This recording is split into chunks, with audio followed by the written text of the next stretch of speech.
ಆತ್ಮೀಯ ವಿದ್ಯಾರ್ಥಿಗಳೇ, ತಮ್ಮೆಲ್ಲರಿಗೂ SSLC ಗಣಿತ ಅಧ್ಯಯನ ವಿಡಿಯೋ ವಿಭಾಗಕ್ಕೆ ಆತ್ಮೀಯವಾದ ಸ್ವಾಗತ. ವಿದ್ಯಾರ್ಥಿಗಳೇ, ನಾವಿಂದು ಈ ವಿಡಿಯೋದಲ್ಲಿ SSLC ವಾರ್ಷಿಕ ಪರೀಕ್ಷೆಯಲ್ಲಿ ಬರುವ ಪ್ರಶ್ನೆ ಮತ್ತು ಉತ್ತರಗಳು ಭಾಗ 6ರ ಒಂದು ವಿಡಿಯೋದಲ್ಲಿ ತ್ರಿಭುಜಗಳು ಎನ್ನುವ ಅಧ್ಯಾಯದ ಬಗ್ಗೆ ಚರ್ಚೆ ಮಾಡೋಣ. ಆ ಅಧ್ಯಾಯದಿಂದ ಬರುವಂಥ 1 ಮತ್ತು 2 ಅಂಕದ ಪ್ರಶ್ನೆಗಳನ್ನು ಈ ವಿಡಿಯೋದಲ್ಲಿ ಚರ್ಚೆ ಮಾಡೋಣ ಮತ್ತು ಅವುಗಳಿಗೆ ಉತ್ತರವನ್ನು ಪಡೆಯಲು ಪ್ರಯತ್ನ ಮಾಡೋಣ ಅಂತ ಹೇಳ್ತಾ ಬನ್ನಿ ವಿದ್ಯಾರ್ಥಿಗಳೇ. ನೋಡಿ, ತ್ರಿಭುಜಗಳು ಅಧ್ಯಾಯದಿಂದ ಬರುವಂತಹ 1 ಮತ್ತು 2 ಅಂಕದ ಪ್ರಶ್ನೆಗಳು. ಮೊದಲನೇದಾಗಿ ಹೇಗೆ ಕೇಳಬಹುದು ಅಂದ್ರೆ, 2 ತ್ರಿಭುಜಗಳು ಸಮರೂಪವಾಗಬೇಕಾದರೆ ಅವುಗಳ ಅನುರೂಪ ಕೋನಗಳು ಸಮವಾಗಿರಬೇಕು ಮತ್ತು ಅವುಗಳ ಅನುರೂಪ ಬಾಹುಗಳ ಅನುಪಾತ ಸಮವಾಗಿರಬೇಕು. 47 ನೋಡಿ, ಮೂಲ ಸಮಾನುಪಾತತೆಯ ಪ್ರಮೇಯ ತೇಲ್ಸನ ಪ್ರಮೇಯ ನಿರೂಪಿಸಿ ಅಂತಂದ್ರೆ 5 ಪ್ರಮೇಯಗಳಲ್ಲಿ ಯಾವ ಒಂದು ಪ್ರಮೇಯವನ್ನಾದರೂ ನಿರೂಪಿಸಿ ಅಂತ 1 ಅಂಕದಲ್ಲಿ ಪ್ರಶ್ನೆ ಬರಬಹುದು. ಅದನ್ನು ಹೇಗೆ ಬರೀತೀರಿ ನೋಡಿ, ತ್ರಿಭುಜದ 2 ಬಾಹುಗಳನ್ನು 2 ವಿಭಿನ್ನ ಬಿಂದುಗಳಲ್ಲಿ ಛೇದಿಸುವಂತೆ ಒಂದು ಬಾಹುವಿಗೆ ಸಮಾಂತರವಾಗಿ ಎಳೆದ ಸರಳ ರೇಖೆಯು ಉಳಿದೆರಡು ಬಾಹುಗಳನ್ನ ಸಮಾನುಪಾತದಲ್ಲಿ ವಿಭಾಗಿಸುತ್ತದೆ. ಹೀಗೆ 1 ಅಂಕದಲ್ಲಿ ನಿರೂಪಿಸಿ ಅಂತ ಪ್ರಮೇಯವನ್ನ ಕೇಳಬಹುದು ವಿದ್ಯಾರ್ಥಿಗಳು. 48ನೇ ಪ್ರಶ್ನೆ ನೋಡಿ, ಚಿತ್ರದಲ್ಲಿ DE ಸಮಾಂತರ BC ಆದರೆ EC ಕಂಡುಹಿಡಿಯಿರಿ ಅಂತ ಹೇಳಿದ್ದಾರೆ. ಇದು 1 ಅಂಕದಲ್ಲಿ ಬರಬಹುದು. ಚಿತ್ರ ಕೊಟ್ಟಿದ್ದಾರೆ, DE BCಗೆ ಸಮಾಂತರವಾಗಿದೆ, ಇವುಗಳ ಅಳತೆಯನ್ನು ಕೊಟ್ಟಿದ್ದಾರೆ. ಅದರ ಪ್ರಕಾರ ನಾವು EC ಯನ್ನ ಕಂಡುಹಿಡಿಯಬೇಕು. ಪರಿಹಾರ ಪಡ್ಕೊಳ್ಳೋಣ. ತೇಲ್ಸನ ಪ್ರಮೇಯದ ಪ್ರಕಾರ ಏನಾಗುತ್ತೆ, ಇಲ್ಲಿ AD ಭಾಗಿಸು DB AE ಭಾಗಿಸು EC ಅಂತ ಬರೀರಿ. ಇಲ್ಲಿ ಅಳತೆ ಕೊಟ್ಟಿದ್ದಾರೆ, AD ಎಷ್ಟು 1.5 ಸೆಂಟಿಮೀಟರ್, DB ಎಷ್ಟು ಇಲ್ಲಿ 3 ಸೆಂಟಿಮೀಟರ್. ಈಗ AE ಕೊಟ್ಟಿದ್ದಾರೆ 1 ಸೆಂಟಿಮೀಟರ್. ನಾವು ಕಂಡುಹಿಡಿಬೇಕಾಗಿದ್ದನ್ನ ಏನಂತ ನೋಡಿ. ಈಗ ಸೂತ್ರದ ಪ್ರಕಾರ, ಈ ಪ್ರಮೇಯದ ನಿಯಮದ ಪ್ರಕಾರ ಇದನ್ನ ಬೆಲೆಯನ್ನು ತುಂಬೋಣ. AD ಭಾಗಿಸು DB AE ಭಾಗಿಸು EC ಇದೆಯಲ್ಲ, AD ಯ ಬೆಲೆ ಎಷ್ಟಿದೆ 1.5 ಭಾಗಿಸು DB ಬೆಲೆ ಎಷ್ಟಿದೆ 3 ಇದೆ AE ಎಷ್ಟು ಬೆಲೆ 1 ಇದೆ, 1 ಬರೀರಿ. EC ಯನ್ನು ಕಂಡುಹಿಡಿಯಬೇಕಾಗಿದೆ, ಅದನ್ನ ಹಾಗೆ ಬರೀರಿ. ಈಗ ಇದನ್ನ ನಾವು ಓರೆ ಗುಣಾಕಾರ ಮಾಡೋಣ, ಕ್ರಾಸ್ ಮಲ್ಟಿಪ್ಲೈ ಮಾಡೋಣ. 1.5 ಇಂಟು EC ಇದನ್ನು ಉಳಿಸಿ 3 ಇಂಟು 1 ಮಾಡಿದ್ರೆ ಇಲ್ಲಿ 3 ಇಂಟು 1 ಇಲ್ಲಿ 1.5 ಇಂಟು EC ಅಂತ ಬರ್ಕೊಳ್ಳಿ. ನಾವು ಕಂಡುಹಿಡಿಯಬೇಕಾಗಿದ್ದೆ ಯಾವುದು EC. ಈಗ ಇದ್ರ ಪಕ್ಕದಲ್ಲಿರುವಂತದ್ದನ್ನ ಎಡಭಾಗದಲ್ಲಿ ನಾವು ತಗೊಂಡ್ರೆ ಏನಾಗುತ್ತೆ, 3 3 ಆಗುತ್ತೆ, ಇದು ಭಾಗಿಸು 1.5 ಆಗುತ್ತೆ. EC ಎಷ್ಟು 3ಕ್ಕೆ 1.5 ಇದರಿಂದ ನೀವು ಭಾಗಾಕಾರ ಮಾಡಿದ್ರೆ 2 ಸೆಂಟಿಮೀಟರ್ ಬರುತ್ತೆ. ಅಂದ್ರೆ EC ಯ ಉದ್ದ ಎಷ್ಟಿಲ್ಲಿ 2 ಸೆಂಟಿಮೀಟರ್ ಇದೆ. 49 ನೋಡಿ, ಚಿತ್ರದಲ್ಲಿ DE ಸಮಾಂತರ BC AE 3 centimetre, EC 6 centimetre, AD 4 centimetre ಆದರೆ AB ಕಂಡುಹಿಡಿಯಿರಿ ಅಂತ. ಇಲ್ಲಿ AB ಯ ಉದ್ದ ಪೂರ್ತಿ AB ಯ ಉದ್ದವನ್ನ ಕಂಡುಹಿಡಿಯಿರಿ ಅಂತ ಹೇಳಿದ್ದಾರೆ. ಅದೇ ನಾವು ಮತ್ತೆ ತೇಲ್ಸನ ಪ್ರಮೇಯದ ಪ್ರಕಾರ ಹೇಗೆ ಬರ್ಬೋದು, AD ಭಾಗಿಸು DB ಅಂತ ಇಲ್ಲಿ ಬರೆದುಕೊಳ್ಳೋದಕ್ಕಿಂತ ಪೂರ್ವದಲ್ಲಿ ನಾವು ಏನ್ ಮಾಡ್ಬೇಕು ವಿದ್ಯಾರ್ಥಿಗಳು, ಇಲ್ಲಿ ಕಂಡುಹಿಡಿಯಬೇಕಾಗಿದೆ ಏನು ಕೊಟ್ಟಿದ್ದಾರೆ ನೋಡಿ, AB ಯನ್ನ ಕಂಡುಹಿಡಿಯಿರಿ ಅಂತ ಹೇಳಿದ್ರೆ AB ಯನ್ನ ಕಂಡುಹಿಡಿದ್ರೆ ಆಗಲ್ವಾ. ಹಾಗೆ ತೇಲ್ಸನ ಉಪಪ್ರಮೇಯಗಳ ಪ್ರಕಾರ ನಾವ್ ಏನ್ ಮಾಡ್ಬೋದು, ಇಲ್ಲಿ AD ಭಾಗಿಸು AB ಅಂತ ಬರ್ಕೋಬೇಕು. ಹಾಗೆ AE ಭಾಗಿಸು AC ಅಂತ ಬರೆದುಕೊಂಡು ಇದನ್ನ ನಾವು ಬಿಡಿಸಬಹುದು. ನೋಡಿ, AD ಯ ಬೆಲೆ ಕೊಟ್ಟಿದ್ದಾರೆ 4 ಸೆಂಟಿಮೀಟರ್, 4 ತುಂಬಿ AB ಹಾಗೆ ಬರ್ಕೊಳ್ಳೋಣ. AE ಬೆಲೆ ಕೊಟ್ಟಿದ್ದಾರೆ ಎಷ್ಟು 3 ಸೆಂಟಿಮೀಟರ್ ತುಂಬಿ. AC ಯ ಬೆಲೆ A ಇಂದ C ಗೆ ಎಷ್ಟಾಗುತ್ತೆ ನೋಡಿ, ಇಲ್ಲಿ AC ಯ ಬೆಲೆ ಅಂದ್ರೆ AE ಎಷ್ಟು 3 ಸೆಂಟಿಮೀಟರ್ ಮತ್ತು C ಎಷ್ಟು ಇಲ್ಲಿ 6 ಸೆಂಟಿಮೀಟರ್. ಎರಡನ್ನ ನಾವು ಕೂಡಿದ್ರೆ AC ಕಂಡುಹಿಡಿಯಬೇಕಾದ್ರೆ AE ಪ್ಲಸ್ CE ಮಾಡಿ, ಎರಡು ಕೂಡಿದ್ರೆ ಎಷ್ಟಾಗುತ್ತೆ 3 ಪ್ಲಸ್ 6 ಆದ್ರೆ 9 ಆಯ್ತು. ಅಂದ್ರೆ AC ಉದ್ದ ಎಷ್ಟಿಲ್ಲಿ 9 ಸೆಂಟಿಮೀಟರ್ ಬರ್ಕೊಳ್ಳಿ. ಈಗ ಇದನ್ನು ಮತ್ತೆ ಓರೆ ಗುಣಾಕಾರ ಮಾಡಿದ್ರೆ 4 ಇಂಟು 9 3 ಇಂಟು AB ಆಗುತ್ತೆ. 4 ಇಂಟು 9 ಅನ್ನ ಮಾಡಿದ್ರೆ 36 3 ಮತ್ತು AB ಯನ್ನು ಗುಣಿಸಿ 3 AB ಆಯ್ತು. ಈಗ ಕಂಡುಹಿಡಿಯಬೇಕಾಗಿದ್ದು AB.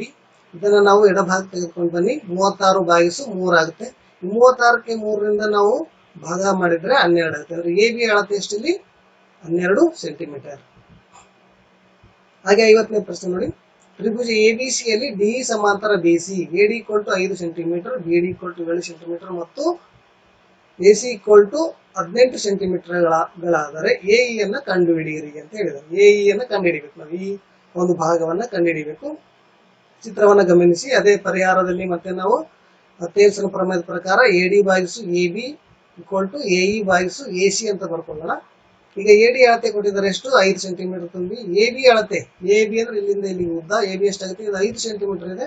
ಈ DB ಎಷ್ಟಿರುತ್ತೆ 7 ಸೆಂಟಿಮೀಟರ್. ಅಂದ್ರೆ ಇವೆರಡನ್ನ ಕೂಡಿಸಿ 7 ಪ್ಲಸ್ 5 ಅನ್ನ ಮಾಡಿದ್ರೆ ನಮಗೆ 12 ಆಯ್ತು. AE ಭಾಗಿಸು AC ಯ ಬೆಲೆ ಎಷ್ಟು ಪೂರ್ತಿ 18 ಸೆಂಟಿಮೀಟರ್ ಕೊಟ್ಟಿದ್ದಾರೆ. 18 ಬರ್ಕೊಳ್ಳಿ. ಈಗ ಮತ್ತೆ ಅದೇ ರೀತಿ ಹೋರೆ ಗುಣಾಕಾರ ಮಾಡಿ ಇಲ್ಲಿ ಏನಾಗುತ್ತೆ ನೋಡಿ 5 × 18 = 12 × AC ಆಗುತ್ತೆ. ಎರಡನ್ನ ಮಲ್ಟಿಪ್ಲೈ ಮಾಡಿದ್ರೆ 19 ಆಯ್ತು. ಇಲ್ಲಿ 12 AE ಅನ್ನು ಕಂಡುಹಿಡಿಯಬೇಕಾಗಿದೆಲ್ಲ ಇದನ್ನ ಆ ಕಡೆ ತಗೊಂಡು ಹೋಗ್ರಿ. 90/12 ಆಯ್ತು. ಇದನ್ನ 90ಗೆ 12ರಿಂದ ನೀವು ಭಾಗಿಸಿದ್ರೆ ಎಷ್ಟಾಗುತ್ತೆ? A = 7.5 centimetre. ಹೀಗೆ ನೀವು ಉತ್ತರವನ್ನ ಪಡೆದುಕೊಳ್ಳಬಹುದು. ಈಗ 51ನೇ ಪ್ರಶ್ನೆ ನೋಡಿ, ಎರಡು ಸಮರೂಪ ತ್ರಿಭುಜಗಳ ವಿಸ್ತೀರ್ಣಗಳ ಅನುಪಾತ 16:25 ಆದರೆ ಅವುಗಳ ಬಾಹುಗಳ ಅನುಪಾತ ಕಂಡುಹಿಡಿಯಿರಿ ಅಂತ ಹೇಳಿದ್ರು. ಸಮರೂಪ ತ್ರಿಭುಜಗಳ ವಿಸ್ತೀರ್ಣಗಳ ಮೇಲೆ ಲೆಕ್ಕ ಇದೆ ಇದು. ಸಮರೂಪ ತ್ರಿಭುಜಗಳ ವಿಸ್ತೀರ್ಣಗಳ ಪ್ರಮೇಯ ನೋಡಿ, ತ್ರಿಭುಜ ABC ಭಾಗಿಸು ತ್ರಿಭುಜ DF = AB² ಅಂದ್ರೆ ಏನು? ಅವುಗಳ ಬಾಹುಗಳ ವರ್ಗಗಳ ಅನುಪಾತಕ್ಕೆ ಸಮನಾಗಿರುತ್ತೆ ಅಂತ ಇದೆಯಲ್ಲ, ಅದನ್ನ ಬರ್ಕೊಳ್ಳೋಣ. ಇಲ್ಲಿ ABC ವಿಸ್ತೀರ್ಣ ಕೊಟ್ಟಿದ್ದಾರೆ 16:25. ತ್ರಿಭುಜ ABC ವಿಸ್ತೀರ್ಣ 16 ಸೆಂಟಿಮೀಟರ್ ಭಾಗಿಸು DF ವಿಸ್ತೀರ್ಣ ಎಷ್ಟು 25 ಅಂತ ಬರ್ಕೊಳ್ಳೋಣ. ಈಗ AB² ಹಾಗೆ ಬರೆಯೋಣ. ಈಗ AB ಕಂಡುಹಿಡಿಯಬೇಕಲ್ವಾ ನಾವು? AB ಭಾಗಿಸು D ಕಂಡುಹಿಡಿಯಬೇಕಾದ್ರೆ ಇದ್ರ ಸ್ಕ್ವೇರ್ ತೆಗೆದ್ರೆ ಏನಾಗುತ್ತೆ? ಮುಂದಿನ ಸಂಖ್ಯೆಗೆ ಸ್ಕ್ವೇರ್ ರೂಟ್ ಹಾಕ್ತೀವಿ. ಅಂದ್ರೆ √16 ಆಯ್ತು. ಇಲ್ಲಿ √25 ಆಯ್ತು. ಈಗ √16ರ ವರ್ಗಮೂಲ ಅಂದ್ರೆ 16ರ ವರ್ಗಮೂಲ ಎಷ್ಟು? ಇಲ್ಲಿ 4. 25ರ ವರ್ಗಮೂಲ 5 ಅಂದ್ರೆ AB ಭಾಗಿಸು D ಅನುಪಾತ ಎಷ್ಟು? ಇಲ್ಲಿ 4:5 ಆಯ್ತು. ಅಂದ್ರೆ ಬಾಹುಗಳ ಅನುಪಾತ ಎಷ್ಟು? 4:5 ಅಥವಾ 4:5 ಅಂತ ಹೇಳ್ತೀವಿ. 52ನೇ ನೋಡಿ ಪ್ರಶ್ನೆ, ಎರಡು ಸಮರೂಪ ತ್ರಿಭುಜಗಳ ಅನುರೂಪ ಬಾಹುಗಳ ಅನುಪಾತ 3:4 ಆದರೆ ಅವುಗಳ ವಿಸ್ತೀರ್ಣಗಳ ಅನುಪಾತ ಕಂಡುಹಿಡಿಯಿರಿ. ಬಾಹುಗಳ ಅನುಪಾತ ಕೊಟ್ಟು ವಿಸ್ತೀರ್ಣ ಕಂಡುಹಿಡಿ ಅಂತ ಹೇಳಿದ್ದಾರೆ. ಮೊದಲು ಏನ್ ಮಾಡಿದೀವಿ? ವಿಸ್ತೀರ್ಣದ ಅನುಪಾತ ಕೊಟ್ಟಿದ್ದರು, ಬಾಹು ಕಂಡುಹಿಡಿದೀವಲ್ವಾ? ಹಾಗಾಗಿ ಇಲ್ಲಿ ನೋಡಿ ಅದೇ ಬರ್ಕೊಳ್ಳೋಣ. ಸೇಮ್ ತ್ರಿಭುಜ ABC ಭಾಗಿಸು ತ್ರಿಭುಜ DF = AB² ಅಂತ. ಈಗ AB ಅಳತೆ 3 ಸೆಂಟಿಮೀಟರ್, ಬಾಹು ಕೊಟ್ಟಿದ್ದಾರಲ್ವಾ? ಅದಕ್ಕಾಗಿ ಆ ಬಾಹು AB ದಲ್ಲಿ ಬೆಲೆ ತುಂಬಿ 3². DE ಬೆಲೆ ಎಷ್ಟು ಕೊಟ್ಟರು? 4 ಸೆಂಟಿಮೀಟರ್, 4² ಬರೋಣ. ಇಲ್ಲಿ 3ರ ವರ್ಗ 9, 4ರ ವರ್ಗ 16. ವಿಸ್ತೀರ್ಣ ಅನುಪಾತ ಎಷ್ಟಾಯ್ತು? ಇಲ್ಲಿ 9:16. ಈಗ ನೋಡಿ 53ನೇ ಪ್ರಶ್ನೆ, ತ್ರಿಭುಜ ABCಯಲ್ಲಿ AD ಲಂಬ BC ಮತ್ತು AD² = BD × CD ಆಗಿದೆ. ಹಾಗಾದರೆ AB² + AC² = BD + CD (² ಎಂದು ಸಾಧಿಸಿ ಅಂತ. ಈ ರೀತಿ 2 ಅಂಕದಲ್ಲಿ ಪ್ರಶ್ನೆ ಬರ್ಬೋದು ವಿದ್ಯಾರ್ಥಿಗಳೇ. ಚಿತ್ರ ಇದೆ ತ್ರಿಭುಜ ABCಯಲ್ಲಿ AD ಏನು ಲಂಬ ಎದಕ್ಕಿದೆ? BC ಇದೆ. ನಾವೇನ್ ಸಾಧಿಸಬೇಕು? AD², ಇದು AD² = BD × CD ಆಗಿದೆ ಅಂತ ಹೇಳಿದ್ದಾರೆ. ನಾವು ಇದನ್ನು ಸಾಧಿಸಬೇಕಾಗಿದೆ. ಪರಿಹಾರದಲ್ಲಿ ಬರ್ಕೊಳ್ಳೋಣ. ಈ ತ್ರಿಭುಜ ADBಯಲ್ಲಿ ಮೊದಲು ತ್ರಿಭುಜ ADBಯಲ್ಲಿ ಇದರ ಒಂದು ಲಂಬಕೋನ ತ್ರಿಭುಜ ಆಗುತ್ತೆ. ಈಗ ಲಂಬಕೋನ ತ್ರಿಭುಜ ಆಗಿರೋದ್ರಿಂದ ನಾವೇನ್ ಮಾಡಬಹುದು? ಪೈಥಾಗೋರಸ್ ಪ್ರಮೇಯದ ಪ್ರಕಾರ ಬರೀಬಹುದು. ಇಲ್ಲಿ AB² ಏನಂತ? AD² + BD². ಸಮೀಕರಣ 1 ಅಂತ ತಿಳ್ಕೊಳ್ಳೋಣ. ಈ ತ್ರಿಭುಜ ADCಯಲ್ಲಿ ಈ ತ್ರಿಭುಜದಲ್ಲಿ ಮತ್ತೆ ನಾವು ಪೈಥಾಗೋರಸ್ ಪ್ರಮೇಯನ ಅಪ್ಲೈ ಮಾಡಿದ್ರೆ ಏನಾಗುತ್ತೆ? AC² = AD² + CD² ಆಗುತ್ತೆ. ಇದು ಸಮೀಕರಣ 2 ಅಂತ ಹೇಳಿ. ಈ ಸಮೀಕರಣ 1 ಮತ್ತು 2 ಕೂಡಿದ್ರೆ ಏನಾಗುತ್ತೆ ನೋಡಿ? ಬಲಭಾಗವನ್ನ ಬಲಭಾಗದಲ್ಲಿ, ಎಡಭಾಗವನ್ನ ಎಡಭಾಗದಲ್ಲಿ ಕೂಡಿದ್ರೆ AB² + AC² ಆಯ್ತು. ಇದು AD² + BD² + AD² + CD² ಮಾಡಿ ಇದು AB² + AC² ಹಾಗೆ ಬರೆಯೋಣ. ಇಲ್ಲಿ ನೋಡಿ AD² ಎರಡು ಇದಾವಲ್ಲ, 1 AD 1 AD ಎಷ್ಟಾಯ್ತು? 2 AD² ಆಯ್ತು. ಪ್ಲಸ್ BD² + CD² ಹಾಗೆ ಬರೆಯೋಣ. ಈಗ AB² + AC² ಇದೇನಾಗುತ್ತೆ ನೋಡಿ? 2 AD² + BD² + CD² ಅನ್ನು ನಾವು ಹೇಗೆ ಬರೀಬಹುದು? 2 × BD × CD + CD² + AD² ಅಂತ ಬರೀಬಹುದು. AB² + AC² BD + CD². ಈ ರೀತಿ ಇದನ್ನ ಬಿಡಿಸಬಹುದು. 54ನೇ ಪ್ರಶ್ನೆ ನೋಡಿ, ಚಿತ್ರದಲ್ಲಿ XY ಸಮಾಂತರ BC AX = P - 3, BX = 2P - 2 ಮತ್ತು AY ಭಾಗಿಸು CY = 1/4 ಆದರೆ P ನ ಬೆಲೆಯನ್ನು ಕಂಡುಹಿಡಿಯಿರಿ ಅಂತ ಹೇಳಿದ್ದಾರೆ. ಇದನ್ನು ನಾವು ಪರಿಹಾರದಲ್ಲಿ ಬರ್ಕೊಳ್ಳೋಣ. ಚಿತ್ರದ ಕೊಟ್ಟಿದ್ದಾರೆ ಇಲ್ಲಿ AX ಅಂದ್ರೆ ಬೆಲೆ ಎಷ್ಟು ಕೊಟ್ಟಿದ್ದಾರೆ? AX ಗೆ P - 3 ಅಂತ ಕೊಟ್ಟಿದ್ದಾರೆ. BX ಅಂದ್ರೆ ಇಲ್ಲಿಂದ ಇಲ್ಲಿಗೆ ಎಷ್ಟು? 2P - 2 ಆದ್ರೆ AY ಭಾಗಿಸು CY ಎಷ್ಟು? 1/4 ಅಂತ ಕೊಟ್ಟಿದ್ದಾರೆ ಬೆಲೆ. ನಾವು ಮತ್ತೆ ಟೇಲ್ಸನ್ ಪ್ರಮೇಯದ ಪ್ರಕಾರ ಮಾಡಿದ್ರೆ ಏನಾಗುತ್ತೆ ನೋಡಿ? AX ಭಾಗಿಸು BX = AY ಭಾಗಿಸು CY ಮಾಡೋಣ. AX ನ ಬೆಲೆ ಕೊಟ್ಟಿದ್ದಾರೆ P - 3 ತುಂಬಿ, BX ನ ಬೆಲೆ ಕೊಟ್ಟಿದ್ದಾರೆ 2P - 2 ತುಂಬಿ = 1/4 ತುಂಬಿ. ಇದನ್ನು ನಾವು ಮತ್ತೆ ಹೋರೆ ಗುಣಾಕಾರ ಮಾಡೋಣ. 4 × P - 3 = 1 × 2P - 2 ಗುಣಾಕಾರ ಮಾಡೋಣ. ನೋಡಿ ಈ ಬ್ರಾಕೆಟ್ ಅನ್ನು ಬಿಡಿಸ್ಕೊಳ್ಳೋಣ. 4 × p - 3 = 2p - 2 ಇದೆಯಲ್ಲ, ಇದನ್ನು ಬ್ರಾಕೆಟ್ ಬಿಡಿಸ್ಕೊಂಡು ಏನಾಗುತ್ತೆ 4p - 4 × 3 ಎಷ್ಟಾಯಿತು 12 ಆಯಿತು. ಇದು 2p - 2 ಹಾಗೆ ಬರೀರಿ.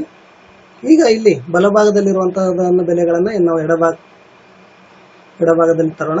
4p - 12 ಇದು +2p - 2p ಆಗುತ್ತೆ. -2 + 2 ಆಯಿತು =0 ಮಾಡೋಣ. ಈಗ ಸಜಾತಿ ಪದಗಳು 4p ಇಲ್ಲಿ -2p ಇದೆ, ಇವೆರಡನ್ನು ನಾವು ಕಳೆದ್ರೆ 4p ದಲ್ಲಿ 2p ಹೋದರೆ 2p ಆಯಿತು. -12ರಲ್ಲಿ 10ನ್ನು 2ನ್ನು ಕಳೆದ್ರೆ ಎಷ್ಟಾಯಿತು -10 ಆಯಿತು =0 ಬಂತು ಇಲ್ಲಿ. ಈಗ 2p -10 ಅನ್ನು ನಾವು ಮತ್ತೆ ಬಲಭಾಗದಲ್ಲಿ ತಂದ್ರೆ ಏನಾಗುತ್ತೆ +10 ಆಯಿತು. ಈಗ p ಬೆಲೆಯನ್ನು ಕಂಡುಹಿಡೋಣ. p ಎಷ್ಟಾಯಿತು 10. ಇದು ಗುಣಿಲೆ ಇದ್ದದ್ದು ಬಲಭಾಗದಲ್ಲಿ ಬಂದರೆ ಏನಾಗುತ್ತೆ ಭಾಗಿಲೆ ಆಗುತ್ತೆ. ಅಂದರೆ 10ಕ್ಕೆ 2ರಿಂದ ಭಾಗಿಸಿ p ಬೆಲೆ ಎಷ್ಟು ಬಂತು ಇಲ್ಲಿ 5 ಆಗುತ್ತೆ. ಅಂದರೆ p ಯ ಬೆಲೆ 5 ಅಂತ ನಾವು ಕಂಡುಹಿಡಿಯಬಹುದು ವಿದ್ಯಾರ್ಥಿಗಳೇ. ಹಾಗೆ ಮುಂದುವರೆದ ನೋಡಿ 55ನೇ ಪ್ರಶ್ನೆ.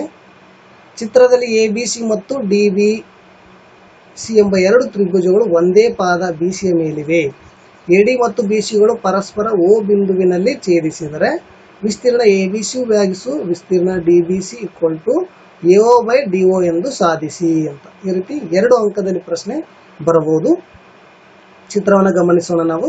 ಅದರ ಪ್ರಕಾರ ಇಲ್ಲಿ ಪರಿಹಾರವನ್ನು ಬಿಡಿಸ್ಕೊಂಡು ಹೋದ್ರೆ ಏನಾಗುತ್ತೆ ನೋಡಿ. ಪರಿಹಾರ AP ಲಂಬ BC ಅಂತ ಹೇಳಿದ್ದಾರೆ. AP ನಾವು ಒಂದು ರಚನೆ ಮಾಡೋಣ. ಅಲ್ಲಿ AP ಲಂಬ ಯಾವುದಕ್ಕೆ BCಗೆ. ಈಗ DM ಲಂಬ ಯಾವುದಕ್ಕೆ ಮತ್ತೆ BCಗೆ ರಚನೆ ಮಾಡಿಕೊಂಡು ವಿಸ್ತೀರ್ಣವನ್ನು ಬರೆಯೋಣ. ವಿಸ್ತೀರ್ಣ ABC ಭಾಗಿಸು ವಿಸ್ತೀರ್ಣ DBC ಅಂತ ಬರ್ಕೊಂಡು ವಿಸ್ತೀರ್ಣ ಏನಾಗುತ್ತೆ ABC ತ್ರಿಭುಜ ಯಾವುದಿಲ್ಲಿ ABC.